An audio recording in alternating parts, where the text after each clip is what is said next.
I'm so honored again to be in the pulpit today to talk to you about creativity, a topic we love and discuss regularly in our household.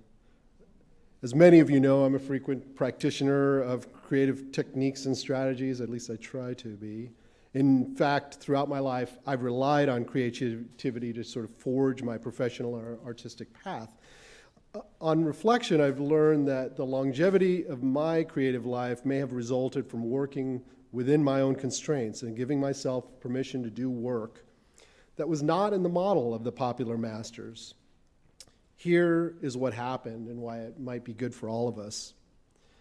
I really did not have a great primary school education. The little town I grew up in Riverside County had a rudimentary educational system, and my parents were first-generation Americans and not college educated.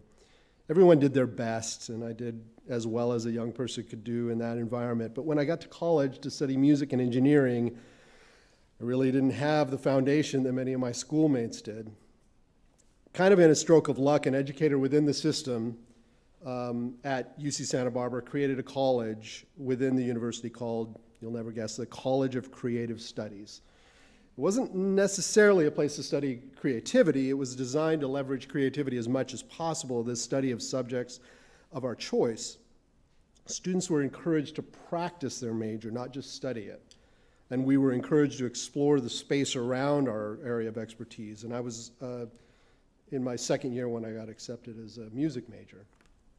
The reason I'm mentioning this is because this framework allowed me to be a fully creative person, completely outside the traditional paradigms and constraints of institutional expectations. What it meant was that although I didn't have the foundations to be a traditional musician or composer, I did have an inherently creative mind that allowed me to move to work in the music genre. There were many times in my educational experience where professors told me that I couldn't do what I wanted to do without this institution sanctioning me as a real composer. But I blew through that, making sounds that appealed to me and adopting musicians that gave me permission to explore the following, without following the academic dogma. Musicians like Laurie Anderson and John Cage and Brian Eno were my role models. They demonstrated to me how to create and to experiment and find my own way. 30 years later, I've composed dozens of pieces that have been presented in many places, including Barcelona and Dublin and New York, at the Guggenheim Theater, and here at Red Cat at the Disney Concert Hall. I'm really grateful that I had the opportunity to make this work for these many years, and I apologize in the immodesty of that last segment, but I learned a lot in the process of getting there, and I want to share that with you today. That creativity is a skill to practice liberally and without constraint. Nobody needs to give you permission to be a creative cook or a landscaper, a composer or an activist or a quilter or a writer. If you think you might enjoy those things, or even if you are in a position where you have to do them, who doesn't have to cook sometimes, then these are the real opportunities to be creative. Really, there's a very low bar to being creative. It is a very human thing to practice. Here are some methods that you can employ to continue to practice or start a new one. First, you need to start somewhere. It seems obvious, but it's amazing how much work never gets done because the creators never get past this first step. I personally, in my studio, I have a card that I've adopted the advice of experimental musician John Cage. And he says, begin anywhere. That takes the pressure off. You can start at the end, you can start in the middle, you can start at the beginning. It really doesn't matter. In fact, so much of the things you start with at the beginning, you create, you either get thrown out or moved to the beginning or the end. It really, it's just a place to start. Once you begin, then take the advice of Anne Lamott on the first part, on getting through the first part quickly. She suggests starting with, pardon the language, shitty first drafts. She goes on to say, these are really functional directives. Now, actually, she goes on to say this, because Carol advised me maybe not to put that big thing on the screen. But this is what she says after this. Perfectionism is a mean, frozen form of idealism where messes are the artist's true friend. Whether an expert or a beginner, we all start with a blank sheet, and almost everyone begins with material that is extremely sketchy. If you acknowledge that before you begin, it makes it much easier to get started. I'll give you an example that might be kind of unexpected. Right now, my backyard is in a state of first draft. I'm no Carol Robinson when it comes to landscaping, let me tell you. But here is an area where I'm a complete novice. I still like to take the opportunity to practice, and since my yard needs work, it's just a new palette upon which to be creative. My process, though, really doesn't vary much, whether I'm doing a work of music or whether I'm designing a new product. I begin somewhere, I consider a general direction or plan, and maybe sketch something out on pencil and paper so it starts to become a little more official. And then I make a terrible, messy first draft. In the case of my backyard, I laid out kind of a new walking path, and I planted a few plants, and then I stood back and I pondered it. Once I considered it for a period of time, and this may be where there's a lot of variation, then I'll make the next move, and I'll keep making changes and slight adjustments or big adjustments until something or someone stops me. In the case of music projects, there's usually a show that stops me. In the case of my backyard, I may go on for years, and the plants need time to grow anyway, right? And I have a very patient partner. Thank you. One sequence of events that reliably happens during this period, or this process, is described really well by Marcus Romer, who in 2013 tweeted these unofficial steps of the creative process. This is awesome. This is the enthusiasm. I'm going to do something great, right? This is a little tricky. This is crap. I am crap. Now, maybe this might be okay, and this is awesome. Honestly, I don't always get to step 6. Often I do, but sometimes you just have to start over again. And in fact, steps 2 through 5 are sort of an iterative process that you probably pass through several times before completing a project. But here's the key message that I'm trying to communicate today. This process, the process of starting with something dubious and then working it until it's awesome, as you had hoped it would be, applies to almost everything, and it's the key to being human. And being human means coming to terms with being imperfect and mortal. Being honest with yourself about being flawed is as important as being kind, is an important part of being kind to yourself. And though it may seem a bit off topic, without giving yourself the leeway, to fail, to wander, to explore, without rationale, to do things that we've often been told to be wary of, there is no creative act. For me, it took outsiders like Laurie Anderson to give me permission, but it also took a certain amount of internal permission, this permission to look like a fool and that it'll be okay. This permission to, no matter how it works out, it'll all be okay. The permission that I'm human, that the paradox is that you're full of faults and brilliance simultaneously. That's where we are. And this is why we need to give ourselves permission to create. Whether what we create is mediocre or world-changing, either will bring you certain joy.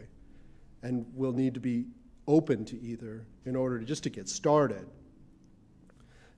This is what I love about composer John Cage's spirit. He was a humble and bold character, full of contradictions. He was a musical elite, and he was someone who scored for vacuum cleaners. He was fierce and gentle.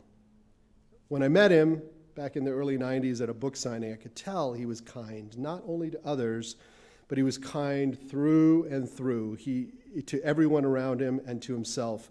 And it's become clear to me that all artists have this capability to show themselves a deep kindness, and that we can get beyond the fear of failure and open ourselves to the universe of possibilities.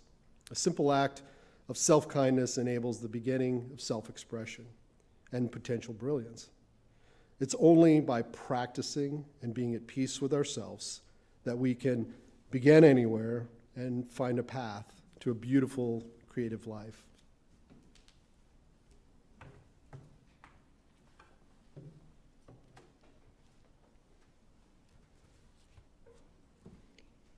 As Unitarian Universalists, we are committed to drawing the circle wide when we talk about forging a path to a beautiful, creative life.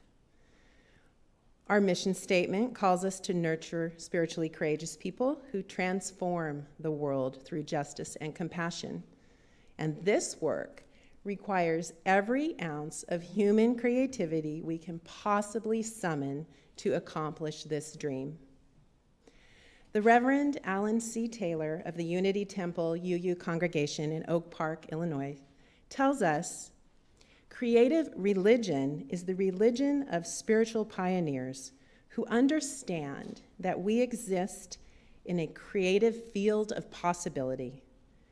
We have the capacity to change and grow, transforming our own hearts and our relationships, and this is the first and most significant objective of authentic religion.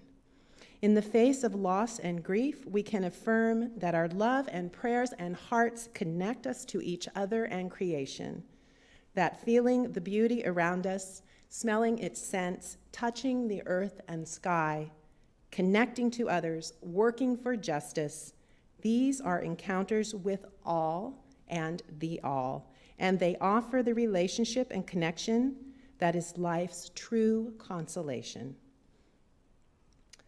As a community, when we truly embrace change and creativity, we invite each other to share honestly, to sing a new song, to write new poems, to actively pursue the vision of a brighter tomorrow in as many ways as we can imagine. We hop, we jump, we dance, and perhaps we run, we cry, we comfort, and we shout, and we march. Every human being is creative. Creativity is not something one either does or does not have. It is a habit of mind that can be cultivated to respond to any kind of challenge in certain ways. And it is a factor in all realms of human endeavor, including but not restricted to the arts. Nurturing this disposition, this habit of mind, is essential. Creative thinking and action are the solutions to the growing number of dilemmas in our rapidly changing world. The painter Chuck Close famously said, "Inspiration is for amateurs. The rest of us just show up and get to work." He goes on to say, and the belief that things will grow out of the activity itself and that you will, through work, bump into other possibilities and kick open other doors that you would never have dreamt of if you were just sitting around looking for a great art idea. And the belief in that process, in a sense, is liberating, and that you don't have to reinvent the wheel every day. Today, you know what you'll do. You could be doing what you were doing yesterday. And tomorrow, you are going to do what you did today. At least for a certain period of time, you can just work. If you hang in there, you will get somewhere. And this quote reminds me of one of my favorite hymns from the Teal hymnal, Woyaya, because it illustrates this idea that if we just keep working together, if we lean into challenges in a spirit of inquiry, openness, and respect, we will get somewhere, even if it's not apparent at the beginning of the journey where exactly we will end up. We are going.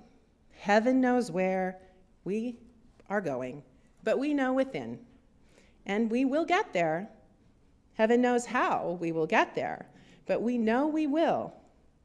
It will be hard, we know, and the road will be muddy and rough, but we'll get there. Being a people of creativity means nurturing in ourselves and each other the abilities to see patterns of meaning where there seems to be only confusion, and to draw on our diverse skills, talents, and life experiences to develop solutions for the challenges we encounter. Last Sunday, as we welcomed new members to our congregation, together we read our CVUUF Covenant of Good Relations. This covenant that we created and continually affirm in community is an example of creativity as a spiritual practice. The values we express are grounded in the creative process of openly exploring multiple perspectives and possibilities. The responsibilities we accept call on us to act creatively as we navigate community life. New ideas arise from debate. New art emerges from the inspiration of others' work. Better forms of community are built upon the shoulders of those who have toiled and sacrificed before us. So come to the budget discussion meeting on Tuesday evening to participate in the creative process of planning for our congregational future. Attend Merlin's concert, A Brief Living History of Folk, on June 23rd to be inspired. Participate in the quarterly social justice ministry meeting and the anti-racism workshop next Sunday to be part of the creative work of nurturing a better future. As we approach the end of this month's worship focus on creativity, let us adopt together the practice of continually asking ourselves both, what do I want to create? And who are my companions in this work? Now look around, because here we are.